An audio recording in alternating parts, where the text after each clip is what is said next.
Hey friends. I um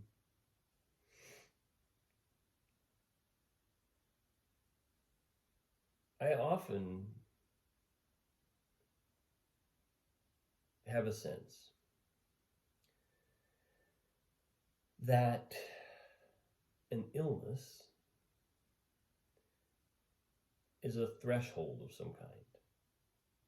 In other words, you ever notice how life seems to come in chapters? It seems to happen in chapters. And often, so I think often it's semi-conscious that certain events, certain transitions, travel, things that change our context, change our circumstances, or that big events that occur and then we move on from. Sometimes that's relatively conscious, um, but it never hurts for me anyway to kind of put a little bit of a finer point on it and sort of label events in my life as being particular kinds of thresholds. And it is things like travel. It is things like big events, a big concert, a big project deadline, a big event in my daughter's life or my wife's life. Any of these can sort of define a period of time and then punctuate the ending or the culmination of a period of time, and then the start of a new chapter.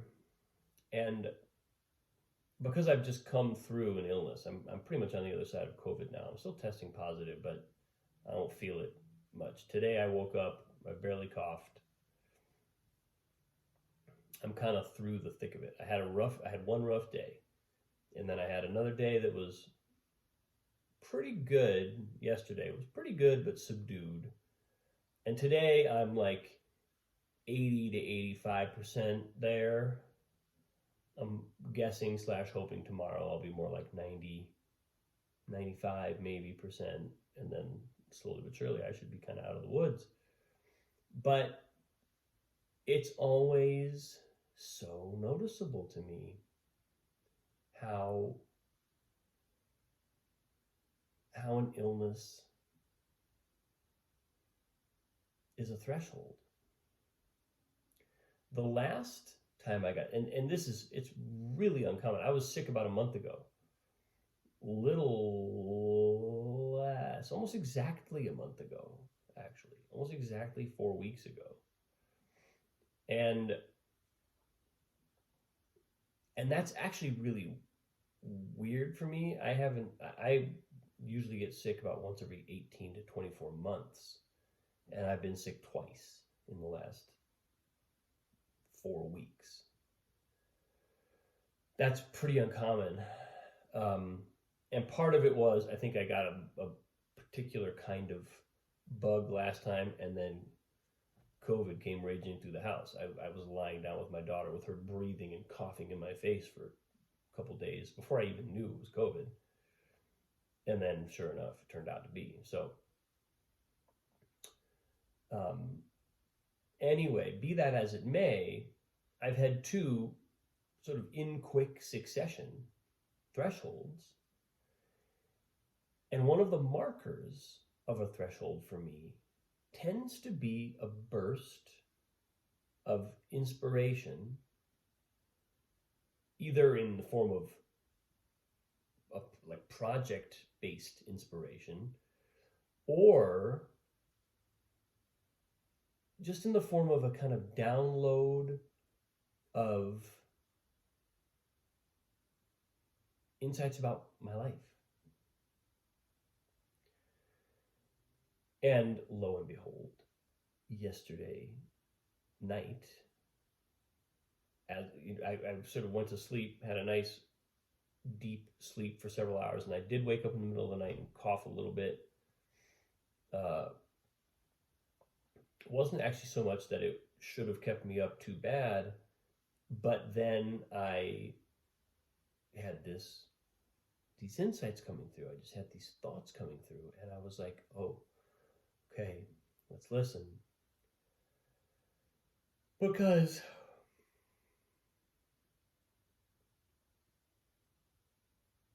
some stuff was showing up around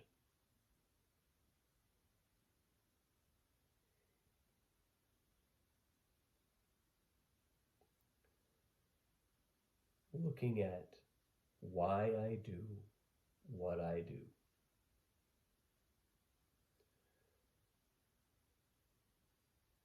There's a sense in which I occasionally have the insight, repeatedly, occasionally, again and again, have the insight, wow,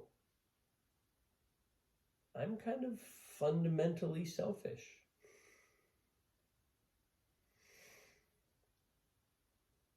And I can almost always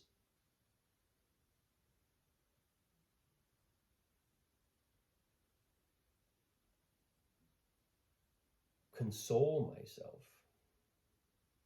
and not become a depressive that I'm like somehow malfunctional, by looking at all the things I do in my life that aren't, or at least don't appear to be fundamentally selfish, or that I could make a case are not fundamentally selfish. But there's a level of consciousness, a level of awareness from which we can view ourselves, if we can kind of go there and be in that stillness, from which we can see, from which point we can see that any identity we have, any identity that we think we are, any identity that we're identified with, is ultimately going to be self-serving. It's the nature of ego. I don't know that there's a way out of that conundrum. That's not as devastating a thing to realize as it may seem, because the good news is the ways in which we're being selfish will probably be mostly oblivious to most of the time. It'll only be in moments of deep insight, moments of threshold, when we get a glimpse of that identity, a glimpse of that ego, and we can go for a moment, oh, I'm fundamentally selfish in this way. And then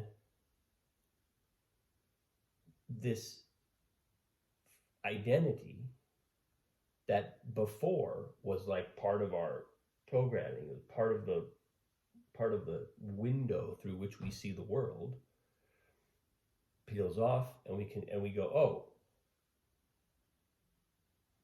I am fundamentally selfish in this way, but I am not limited to this identity. So if I'm willing to part with it, if I'm willing to let that part of myself go, and that's the challenge. Because most of the time, if this insight is happening, or if this kind of revelation is happening at the true sort of limit of our ego boundary, of our identity formation, it's going to feel existential to let that go. It's going to feel big.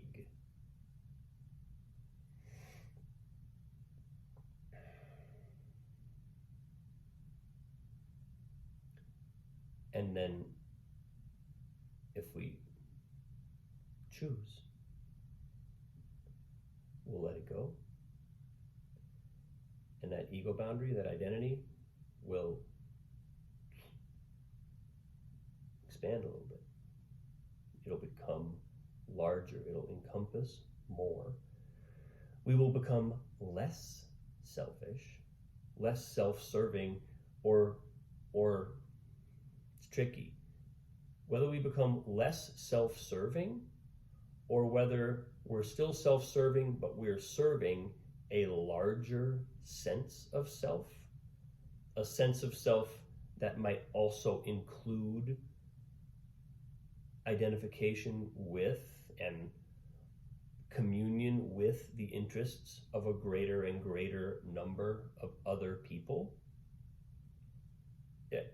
I'm pretty convinced that it's the latter of those two options. We don't become more selfless. It's just that our sense of self expands to include more, and therefore we are serving a larger and larger self, not the same small self. Because ever notice how selfishness just makes us smaller and smaller and smaller? If we serve selfishness, then our identity gets even. There's never enough. It can never be selfish enough to have enough. Yeah, that should be like a slogan. You can never be selfish enough to have enough. Doesn't work. Try it. Don't try it. It's not gonna work. It'll be miserable.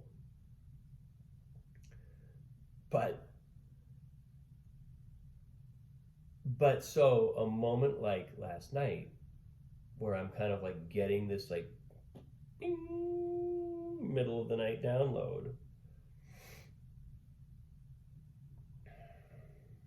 and then the subsequent day,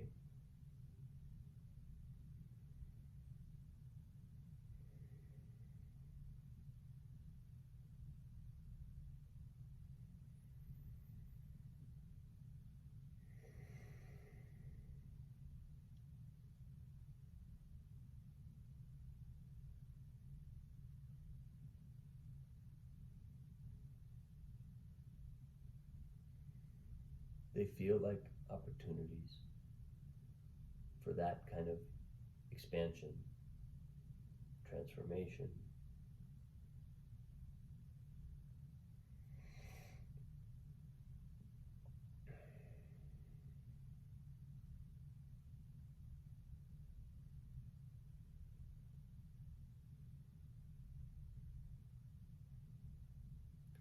And it's ultimately a kind of surrender. It's a kind of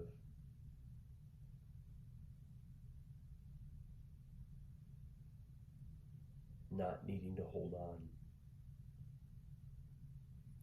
I had things coming through last night about people I need to write, things I need to communicate.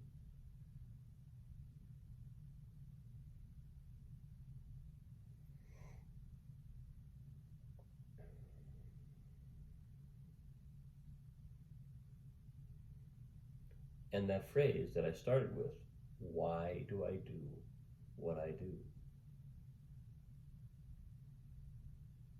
Who and what is being served by what I do?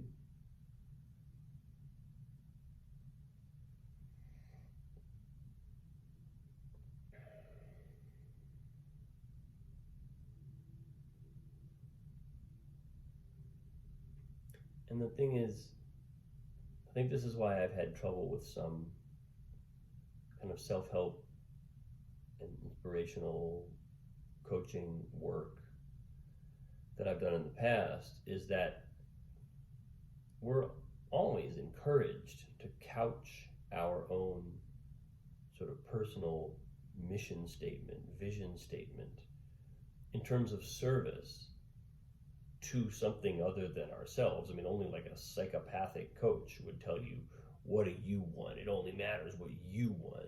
Doesn't matter what you're doing for anybody else. Just tell me what you want. Make it all about what you want. I mean, who would you would the building would empty quickly. So it's always, of course, and I'm not trying to in any way diminish any of this work that I've been to.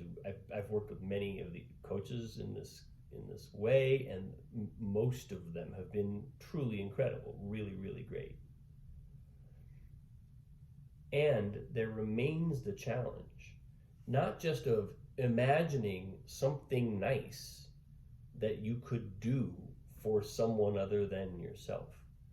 It's like, what am I identified with? What larger sense, where does my larger sense of self actually end? What is included in that?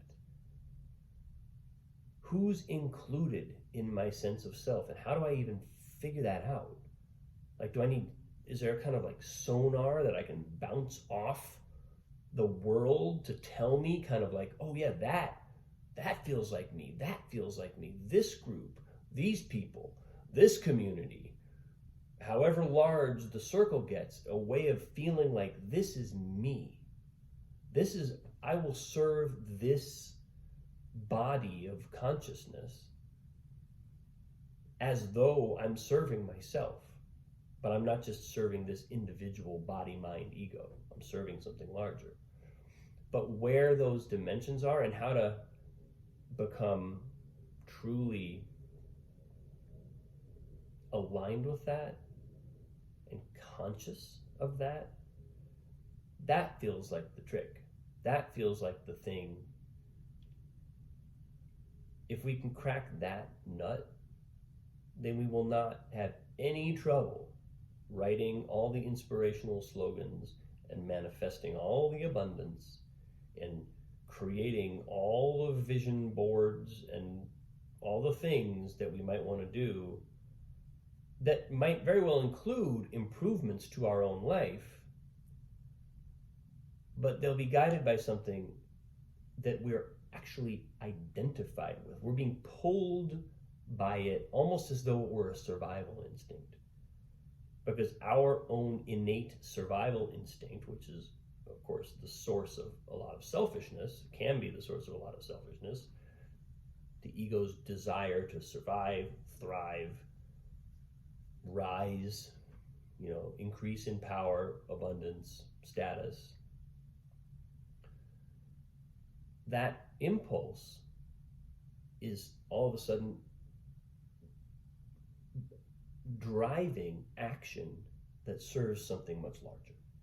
It's not driving small self action. It's driving a larger and larger self action, larger and larger self-oriented action.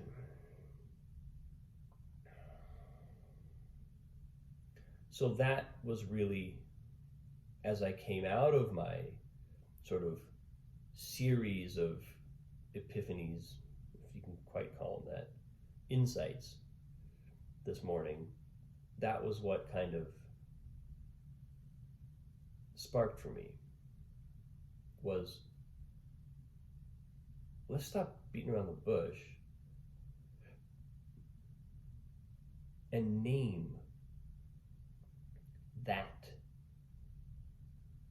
community, that body, that group,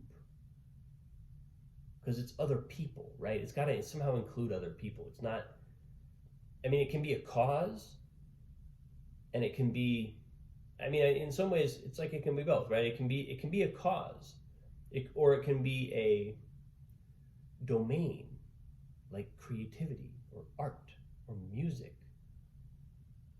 Those things inherently, and in fact, in my experience, in many ways, those are the things that we can know and orient by, and then the people show up. I've met people who in the first 30 seconds of knowing them, I know they're like a brother. Immediately. Like, I look them in the eye, we exchange a few words, we start a, the I mean, literally the first few sentences of a conversation, boom, done. I know we are like soul brethren.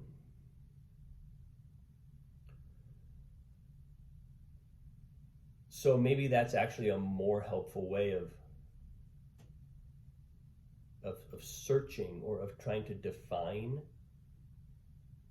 that body. But that's what emerged as the task for me. Find that.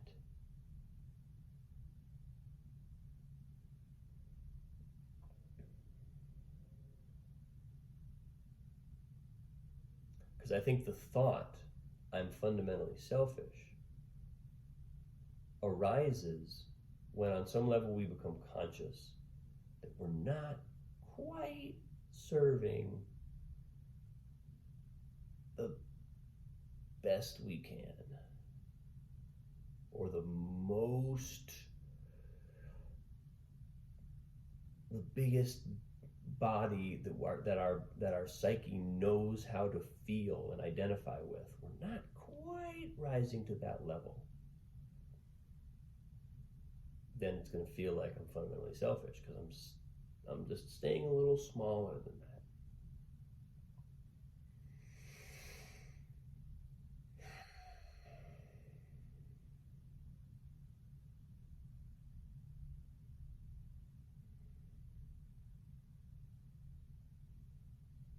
So that's what showed up for me. That was the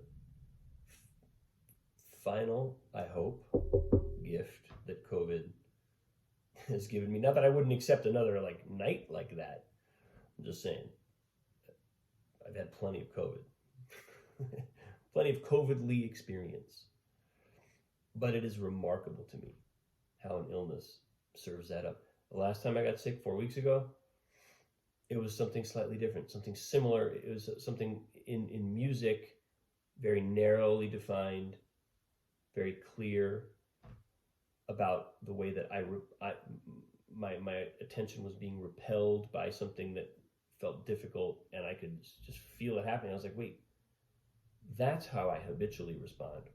How about I just don't do that at all? How about I just literally go in and block by block work this out?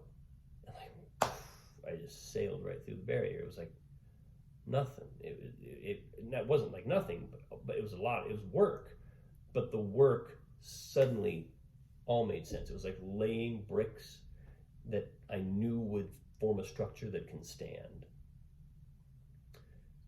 This insight has a very different character 1 month later, but it has a similar kind of resounding resonance, a similar kind of presence and significance. It's a moment. It's a moment that if I utilize, my life can change. So I don't mean to be flippant, but thanks, COVID. Hard not to be grateful for that kind of experience.